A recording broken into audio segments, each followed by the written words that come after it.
Hi everyone, welcome back to my channel. I just kind of want to have an update for you guys with this guy's recovery. His name's Dojo, and about a month ago we decided to get him the B.O.A.S surgery. And for those of you that don't know, B.O.A.S stands for Brachycephalic Obstructive Airway Syndrome. And it's very common in like dogs like Frenchies, like him, pugs, and bulldogs. Essentially it's like flat-faced dogs. And what it is like a shorter snout and elongated soft palate, essentially. Making the decision to do that was something that we've been thinking about since we pretty much got him, and we learned more about his breed and complications with his breed and whatnot. We did a lot of research. Well, I did a lot of research, and what I found was that there were a lot of complications that could happen with surgery. So it really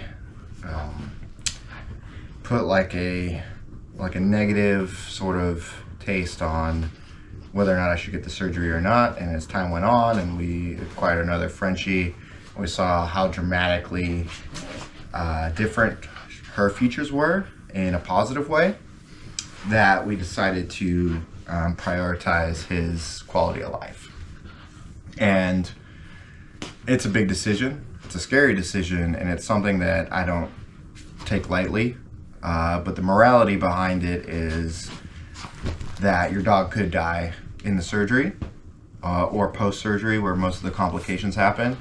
And in order to decide whether or not that was worth it for us was his quality of life. Would it be better for the quality of life possibly after the surgery or post-surgery? And me and my fiance both decided that it was worth the risk. That being said, still scary. Something that you guys probably have to decide on your own. So if you're thinking about it, if you have any questions about it, I'm more than happy to share some insight. And you can just leave comments or questions down in the comment section below, and I'll be more than happy to respond to those. So a couple of things that was involved with the process and then the recovery process I wanted to talk about. Since the last update, he has improved like 10 times as much with his walking, with his breathing, with his snoring, everything. So I am extremely impressed and grateful with the team of surgeons that we had take care of him, as well as the veterinary clinic that did that. And I will leave the link for that down in the description below, if that's something that is in your area or something that you're consider doing. So how the whole process worked was, we kind of knew for a while he had issues breathing. He would overheat, regurgitate a lot, as well as throw up. Those are two different things. I know it's very similar, but they are two different things. As well as he had aspiration pneumonia on multiple occasions. And that's something that is very common with breeds that have B.O.A.S or the brachycephalic obstruction. So it was noted in his chart early on, which kind of scared me whether or not the insurance would cover it. So all the research I did, there's many conflicting accounts, personal anecdotes of people saying that it wasn't covered because their vet mentioned it early, and it was a pre-existing condition and all that jazz. But luckily, I called my vet and I got a pre-authorization form, and due to the complications that he's had since he was a puppy, and it was noted on his chart, made it so that it was a necessary surgery in order to give him a better quality of life and to prevent further complications down the road. So after that was approved, I also got an estimate of, on the low end and the high end, and the deposit that I had to put down was right in the middle. The low end was like $6,500 and the high end was like $8,000. So all in all, it came out to about $7,200. And the insurance plan that I have compensated 90% of that with no annual limits. So I can also leave a description for the insurance that I use below, although I might not do that until I can get an affiliation, but we'll talk about that later. So all in all, it took about a month since scheduling the appointment to having the surgery. And the day of the surgery was pretty smooth. We took him down there. We couldn't give him food for 12 hours prior, and we dropped him off at around 7 o'clock in the morning, and he didn't have surgery until about 11. And that's because it's also like an emergency vet, so they had to prioritize some other traumatic surgeries ahead of him. That being said, he did spend time in the oxygen box before surgery, which is very common to do with brachycephalic breeds, because sometimes they don't react well to anesthesia, which is a concern that we also had. But he did well enough to the point where we decided to go ahead and get him neutered as well. So let's talk about the surgery. Surgery itself consisted of 4, including the neutering, major parts. The stenonic nares, which is his nostrils, basically like a really fancy nose job. There are many different, there's a few different techniques that people use, such as like using a laser to go in there and to kind of like trim out and hollow out the nose. But stop, relax. But all the research that I found, and something that the doctor told me as well, was that they prefer to go in with an extremely sharp scalpel.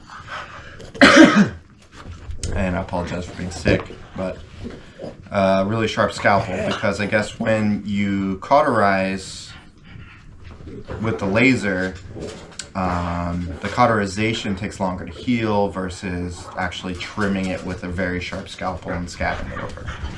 So they did that. They cut the sides of his nostrils and sewed it back up, so he has a easier way to get air to travel in. So they did the stenonic nares. They did the elongated soft palate, which they removed excess material in the back of his throat in order to give him, an easier way to breathe and digest food and whatnot. Apparently, they also do that too because sometimes the amount of pressure that dogs like him have when they breathe can also cause a partial collapse of their lung later in life. So it is kind of a necessary thing to get done at some point. And then we had his tonsils removed because they were in the way. And then lastly, it was the neutering was the final surgery. So that being said, and that was this. Hey. That being said, it took about like 45 minutes to an hour to have the whole surgery completed, and they decided to keep him overnight for observation, which we were more than happy with because they're about an hour away. So we picked them up the next day around 2 o'clock. And then the real struggle kind of began. We had a couple different issues with the recovery. The first one was his ability to use the restroom. Going number 1 was fine, but number 2 was it took a while to happen. It took like about 5 or 6 days after the surgery to happen. Hey, relax. Relax. Sit down. Sit down. Relax.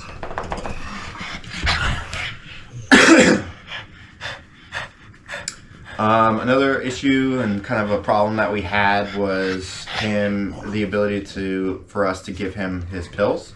I think it was about 4 or 5 pills we had to give him twice a day, and we weren't finding a good mode of transporting those treats into his body until we discovered mozzarella cheese, and we would just mash it up, put the medication in there, and then he would just go to town. So that made our life a lot easier. We spent about like 3 days kind of like scratching our head, trying everything we could in order to get him to do that.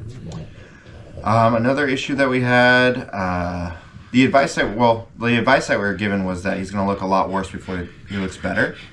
The effects were almost immediate as far as us recognizing his ability to breathe better, and yeah, mostly just his ability to breathe better. But As far as looking worse, they didn't really go into detail about that. So some of the things we noticed was his nose started to like crumble, and pieces of his nose would like crumble and then fall off, which was horrifying. We literally thought like his nose was like, you know, like Michael Jackson, essentially. We're gonna be completely gone. And so I did a lot of research online, couldn't find a lot of anecdotes about people experiencing that post-BOAS surgery until the vet got back to me and she informed me that that is actually normal. And that's what she meant about it looking a lot worse before it was better. So we're about a month out from the surgery, and I would say that he is essentially unstoppable. I mean, obviously not going to run the Iditarod, but he thinks he could. He doesn't get tired on walks anymore. Little to no regurgitation.